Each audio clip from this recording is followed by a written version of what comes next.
ពេលខ្ញុំចុះមកដល់នេះឃើញថាមានវត្តមានសត្វល្អិតស៊ីបំផ្លាញទៅលើដំណាំត្រសក់របស់បងនឹងច្រើនមានដូចជាដង្កូវ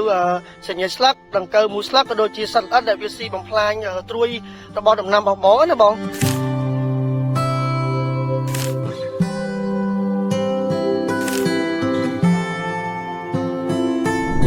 គ្រប់ជំរាបសួរពុកម៉ែបងប្អូនជាទីគោរពថ្ងៃនេះផងដែរគឺខ្ញុំបានចុះមកដល់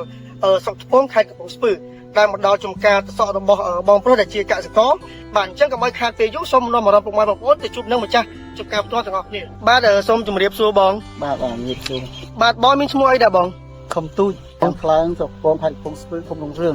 បាទបងចុះចំការបងនេះបងពេលខ្ញុំចុះមកដល់នេះឃើញថាមានវត្តមានសត្វល្អិតស៊ីបំផ្លាញទៅលើដំណាំត្រសក់របស់បងនឹងច្រើនមានដូចជាដង្កូវសញ្ញាស្លឹកដង្កូវមូលស្លឹកក៏ដូចជាសត្វល្អិតដែលវាស៊ីបំផ្លាញត្រួយរបស់ដំណាំរបស់បងណាបងហើយចុះបងបាញ់ថ្នាំផលិតផលរបស់ក្រុមហ៊ុនគេប្រហែលដងហើយបង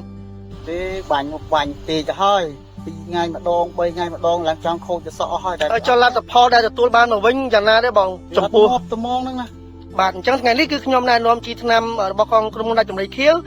ឈ្មោះថាពេជ្រគិតដង្កូវដើម្បីបាញ់សាកល្បងដើម្បីឲ្យបងដឹងពីប្រសិទ្ធភាពក៏ដូចជាបងអាចទិញយកទៅប្រើប្រាស់លើដំណាំរបស់បងបន្ថែមទៀតបាន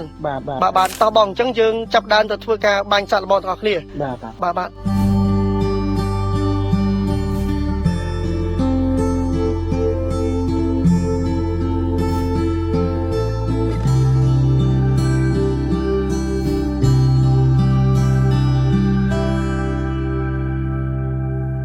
ហើយចំពោះជាលទ្ធផលផងដែរក្រោយពីការបាញ់បានមួយសប្តាហ៍ខ្ញុំនឹងមកយកលទ្ធផល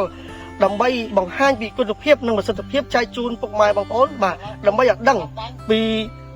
គុណភាពនិងគុណប្រយោជន៍ចំពោះថ្នាំរបស់ក្រុមហ៊ុនជីថ្នាំដាច់ចម្រៃខៀវយើងដែលមានឈ្មោះថាពេជ្រគិតកៅបាទសូមអរគុណ